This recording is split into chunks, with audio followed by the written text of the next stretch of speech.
Muy buenos días, queridos amigos y hermanos del curso de plantación de iglesias. Hoy en la tercera sesión, vamos a reflexionar un poquito acerca de cómo implementar ya los primeros ministerios. Las 2 semanas anteriores estuvimos pensando un poquito del fundamento bíblico de la plantación de iglesias, del por qué es necesario y por qué la mejor manera de cumplir la gran comisión es a través de plantar iglesias. Vimos algunos ejemplos como la iglesia de Jerusalén, la iglesia de Antioquía y la iglesia de Éfeso como modelos de plantación de iglesias, cada uno con sus propias particularidades, pero en conjunto pueden darnos una idea clara de qué es lo que se necesita, qué es lo que se requiere para poder plantar una iglesia. Y hoy vamos a empezar ya con una parte un poco más práctica y hoy vamos a responder algunas preguntas. En primer lugar, ¿cuándo decimos que ya somos una iglesia nueva? ¿Cuándo ya esto deja de ser un grupo de estudio bíblico o una célula y empieza a convertirse en lo que se conoce como una iglesia? Pensar un poquito en dónde nos podríamos empezar a reunir, cuando empezamos con reuniones dominicales y cuál podría ser la primera organización y los primeros ministerios que se implementarían, ¿no? Creo que para todos queda claro que la idea no es empezar con todos los ministerios de una sola vez, sino que probablemente vamos a ir empezando poco a poco implementando algunos ministerios en función de lo que las capacidades de la nueva iglesia, los recursos y las personas pues permitan, ¿no?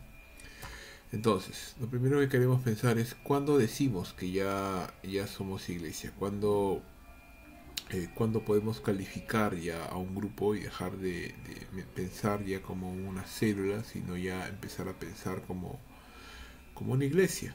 Entonces, básicamente vemos los textos de la palabra del Señor y por ejemplo en la plantación de la iglesia de Antioquía dice Hechos capítulo 11 verso 26, dice lo siguiente. Hechos 11 verso 20. Pero había entre ellos unos varones de Chipre y de Cirene, los cuales entraron a Antioquía y hablando también a los griegos anunciaron el evangelio del Señor Jesús. Y la mano del Señor estaba con ellos y gran número creyó y se convirtió al Señor.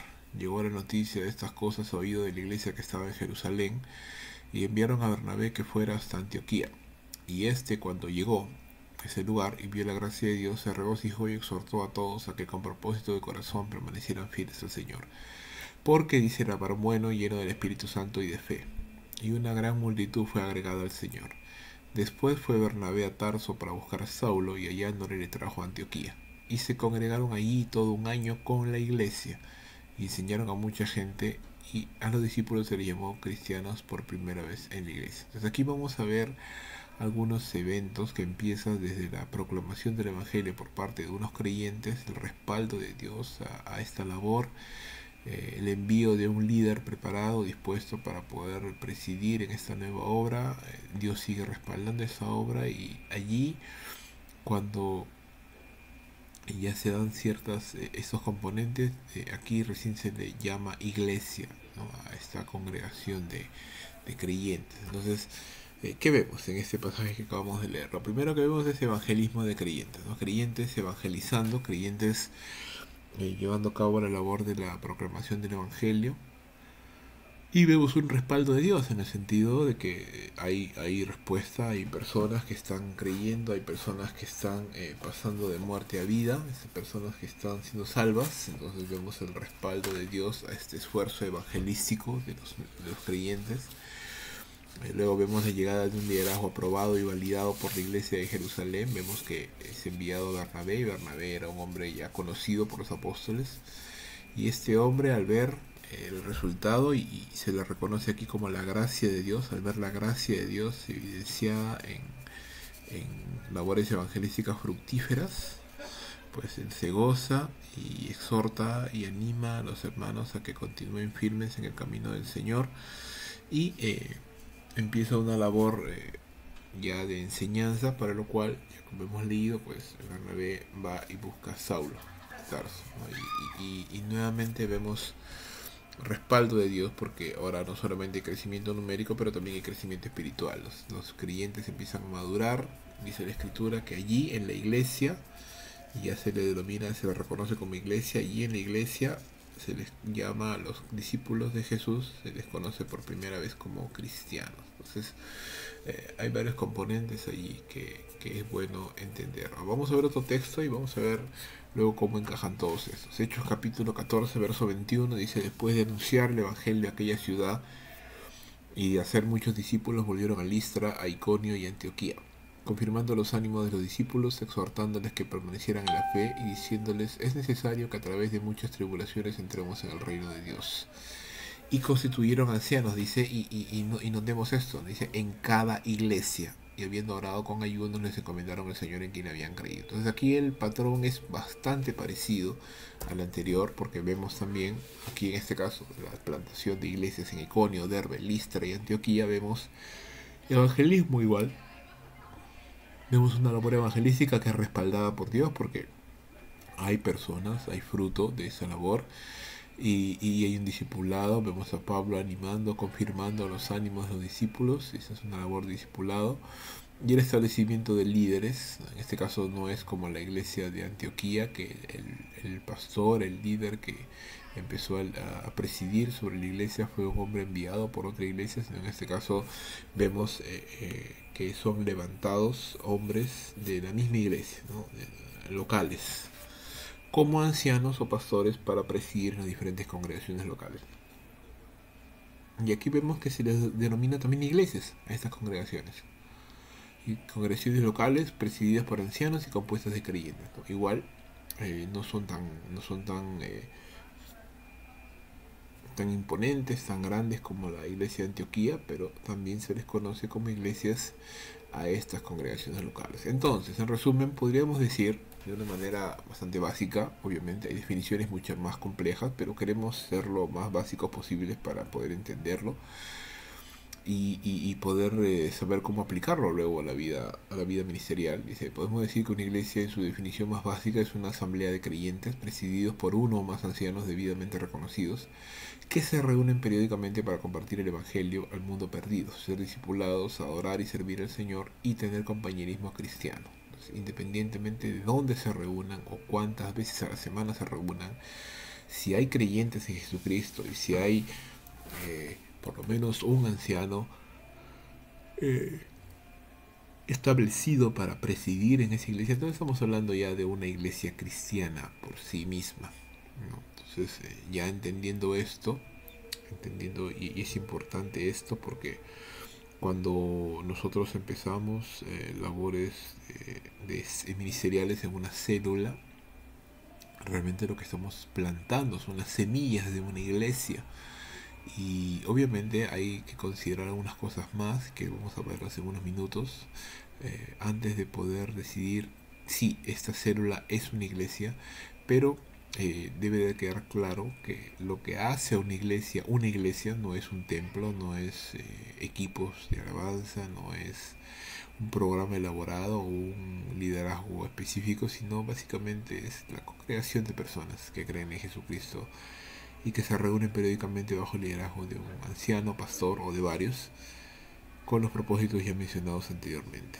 Ahora, entendiendo esto, podemos entonces pasar a la siguiente pregunta: ¿dónde empezamos a reunirnos, ¿no? Y ahí es interesante hacer esta meditación porque si pensamos en alquilar un local de buenas a primeras, o sea, lo primero de empezar a alquilar un local probablemente no sea la manera más eficiente de empezar una iglesia al inicio, sobre todo si no tenemos mucha gente al inicio, porque un local comercial difícilmente costará menos de 1.500 soles mensuales, sin contar los meses de adelanto de garantía. Es una carga económica bastante pesada que poner sobre una iglesia que recién acaba de nacer. Además de los gastos asociados, ¿no? De luz, agua, internet y qué sé yo. En ese sentido, pensamos, y si utilizamos un hogar, entonces es una mejor opción al empezar porque no pone una carga económica pesada sobre la congregación. Eh, es bastante sentido común también, ¿no? Porque si alquilamos un local, pero realmente solo lo vamos a utilizar sábados y una vez un día, 1 o 2 días a la semana y una vez horas nada más, entonces probablemente es una subutilización de ese local pero la idea entonces es empezar en un hogar donde solamente vamos a reunirnos en determinados días, determinadas horas, y luego ese hogar puede seguir continuando tranquilamente sin ningún problema, y nosotros también. Es bueno mejor empezar con un hogar porque no pone una carga pesada económica sobre la iglesia. Es bueno hacerlo porque al empezar, mientras se hacen labores evangelísticas, no es necesario un lugar fijo, porque probablemente vamos a estar haciendo varias actividades evangelísticas hasta que ya tengamos una cantidad de personas con las que empezar. Así que podríamos buscar lo que la Biblia le conoce como un hijo de paz, que abra su hogar para reuniones semanales, ¿no? Y eso es un poco lo que Jesús le decía a sus discípulos, ¿no? En cualquier casa donde entréis, primeramente decid paz sea esta casa. Y si hubiera allí algún hijo de paz, vuestra paz reposará sobre él, y si no, se volverá a vosotros. Y vosad en aquella misma casa, comiendo y bebiendo lo que os den, porque el obrero es digno de su salario.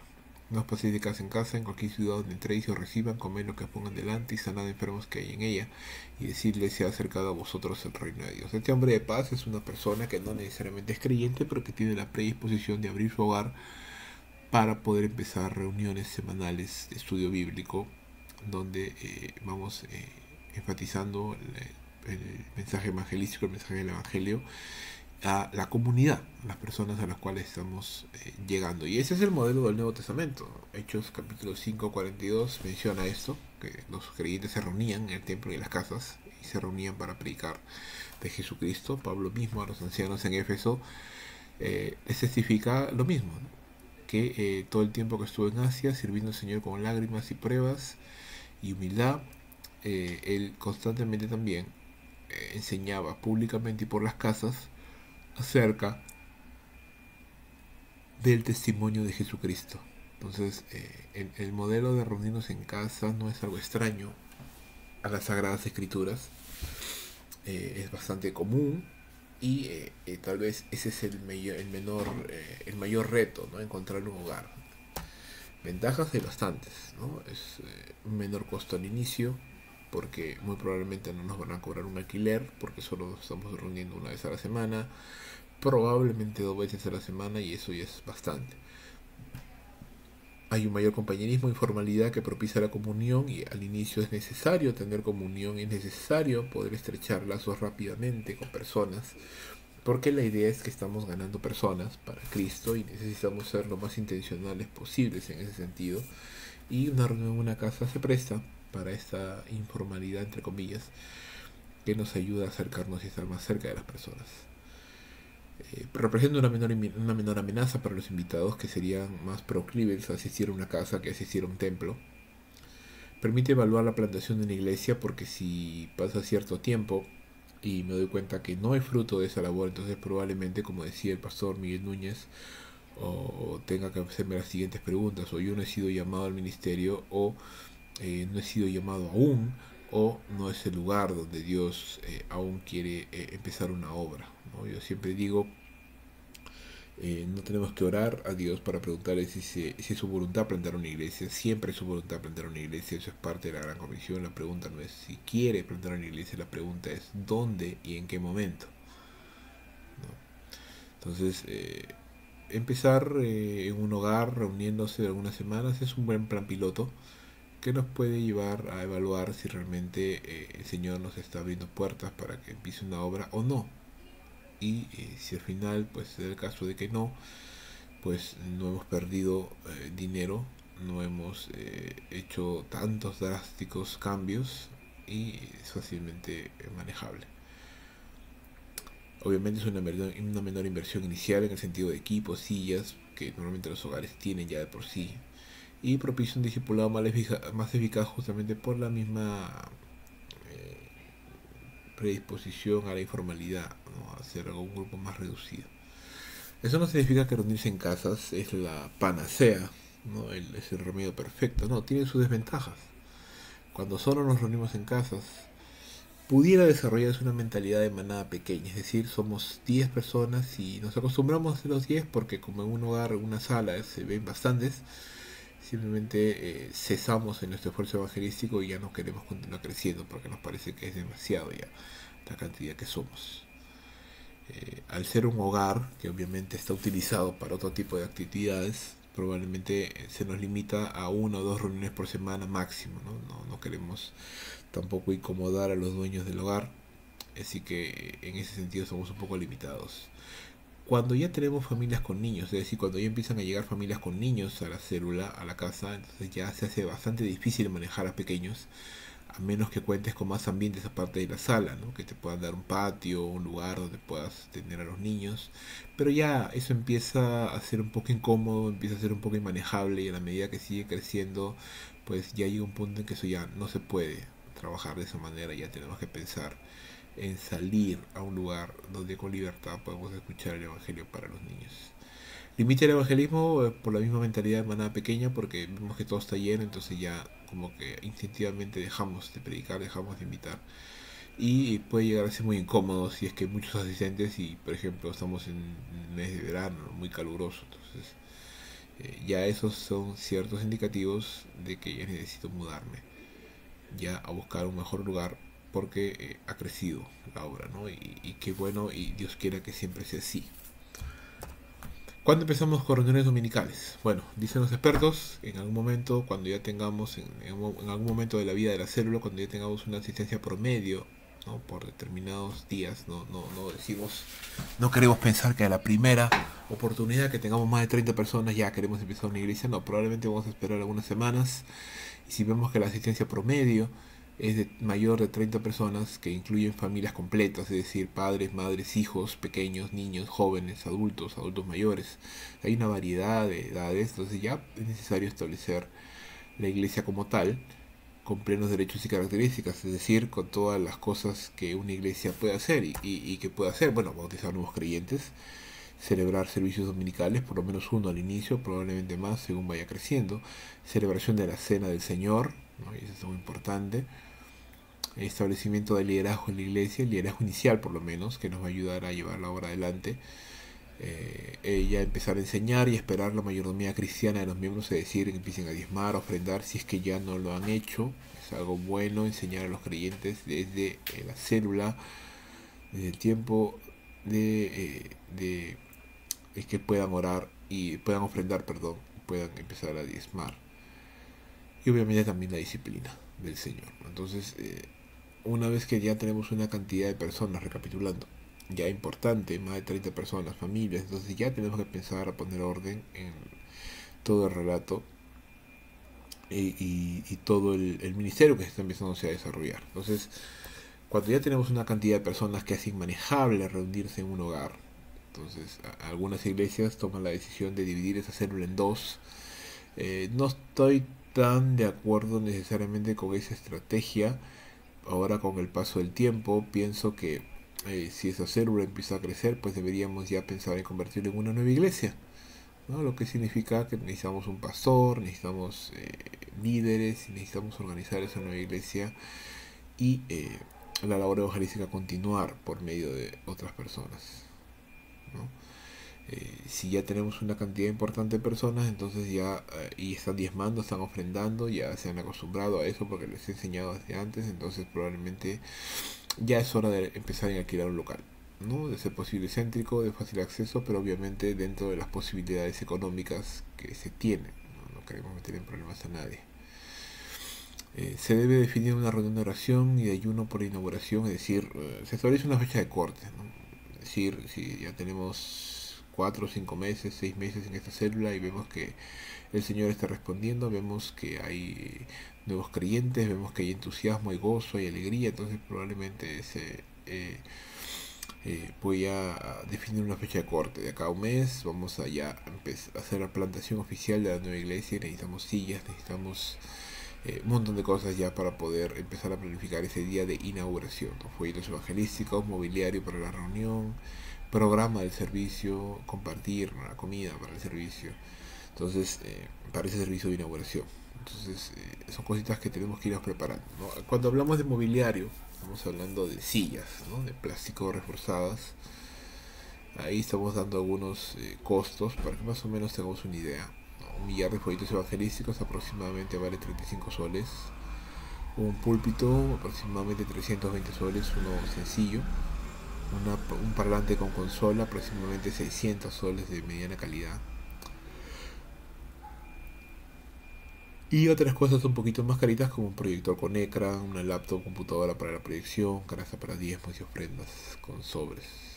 Entonces, mobiliario básico que se necesita para empezar una nueva iglesia, ¿no? Y si no tengo personas que puedan servir al Señor con las alabanzas, los equipos, entonces probablemente trabajaré con pistas, alabanzas en modo de pistas y con un cantor que simplemente dirija a la congregación en estos cánticos. Más allá de las cosas que se usan siempre los domingos, ¿verdad? Folletos evangelísticos, manual de escuela dominical, las canciones que habíamos hablado en su momento, lectura bíblica y, y todo ello. Entonces ahí estamos incluso presupuestando un pequeño ají de pollo para la reunión de inauguración, ¿no? Siempre es bueno en ese tipo de reuniones especiales hacer un pequeño compartir para que los hermanos puedan también pasar un tiempo bonito. Entonces no es tan caro, realmente 80 soles para 60 personas es bastante asequible, considerando que tiene que ser una fecha especial, ¿no? Que quede grabada en la memoria de los hermanos el hecho de que se está empezando una nueva iglesia y que ahora están abiertas las puertas para poder recibir más personas. Y eso motiva a los hermanos, motiva a seguir trabajando para ver crecer la obra de Dios. Lo puedo compartir por experiencia propia y los hermanos se sienten motivados cuando se sienten parte de un trabajo y cuando se sienten que son utilizados por Dios para algo. Entonces, una vez ya planificando esto, es decir, empezamos con una reunión en una célula, en una casa, de pronto el Señor empezó a bendecir, empezaron a llegar nuevas personas, empezaron a aconsejar, empezamos a eh, programar todas estas cosas y definimos una fecha de corte y decimos, ok, de aquí a un mes vamos a empezar a tener esta actividad y eso nos lleva entonces a prepararnos para todas las cosas que se necesitan para el inicio de los servicios. ¿Qué necesitamos entonces para empezar? Bueno, en primer lugar, una organización básica, ¿no? El pastor principal, que probablemente será el que predicará la primera reunión, un encargado de alabanza, es decir, que pueda cantar, si no, obviamente, y probablemente no tengamos instrumentos al inicio, pero tenemos pistas que se pueden descargar de internet y la persona ensayando y teniendo en cuenta esto, entonces va a poder encargarse de esa labor de la alabanza. Maestros de escuela dominical, por lo menos una, para que se encarguen de los niños que llegan la primera vez. Ujieres para bienvenida, para seguridad, para recolectar las ofrendas. Lo más básico. Hermanas que puedan apoyar para servir y compartir al final del servicio. Algunos hermanos que nos puedan ayudar con la logística, es decir, la limpieza de equipos y todo ello. Y eventualmente necesitamos también una labor administrativa, ¿no? Que va a ser necesario en cuanto a la iglesia siga creciendo. ¿Qué, qué primeros ministerios se deberían implementar? Bueno, en la experiencia les puedo decir, hermanos, que lo primero que se necesita es una escuela dominical y una cuna de ser posible, ¿no? Un pequeño espacio donde se puedan cuidar los bebés, mientras los hermanos adultos pueden concentrarse en sí en la obra, ¿no? Otro servicio importante que nunca debiera desmayar es el servicio de adoración.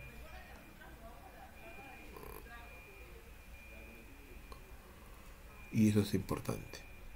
El evangelismo sí es bueno que se realice por todos los creyentes, no estamos pensando solamente de algunos o de un comité, sino realmente todos los creyentes deberían estar involucrados en la labor de evangelismo y discipuladores también, sobre todo creyentes maduros, ¿no? Entonces, esos son, a mi humilde parecer, los primeros ministerios con los cuales debíamos empezar y los primeros hermanos que conformarían el equipo de esta nueva iglesia. Entonces, la idea de esta sesión era pensar un poquito cómo empezamos y dónde empezamos y cuándo podemos decir ya es tiempo de que se realice la plantación de la iglesia. Básicamente es cuando podemos ver fruto abundante de personas siendo discipuladas y compartiendo, ¿no? Lo que ellos han recibido, que es la palabra de Dios, hacia otras personas. Entonces, una vez empieza a andar esa dinámica, pues la iglesia entra en una saludable retroalimentación, en el sentido de que los creyentes están emocionados, están motivados, comparten el evangelio y a donde van pues siguen compartiendo el evangelio a otras personas y el evangelio sigue corriendo y la obra sigue creciendo, ¿no? vuelvo a recapitular, a repetir, perdón. Si bien es cierto, empezamos en una casa, no es bueno quedarse en una casa. A veces podemos pensarlo así, pero no es la mejor manera. Pensamos que si Dios bendice esta obra y empiezan a haber personas y a estas personas se les enseña a diezmar, a ofrendar y se les enseña para qué se hace eso, entonces eventualmente la economía va a mejorar y sí, ya no va a ser necesario que una maestra o dos o lo que fuere estén haciendo múltiples cosas de todo, o el mismo pastor haciendo de todo un poco, sino que poco a poco los hermanos van a ir tomando responsabilidades en la medida que el pastor también empieza a desarrollar esa cultura de liderazgo, ¿no? Entrenando a estas personas para que puedan llevar la obra. Entonces es un poquito, hermanos, lo que queríamos compartir en este día, y que Dios nos ayude a poder empezar un buen plan estratégico para poder llevar adelante la obra de Dios y la transición, que siempre es un poco difícil entre una iglesia a, o mejor dicho, de una reunión de grupo bíblico en la casa hacia una iglesia. Que Dios nos ayude y eso sería todo por el día de hoy. La próxima semana continuaremos meditando un poquito más en los detalles de la plantación de la iglesia. Que Dios les bendiga, hermanos. Nos vemos la siguiente oportunidad. Chao.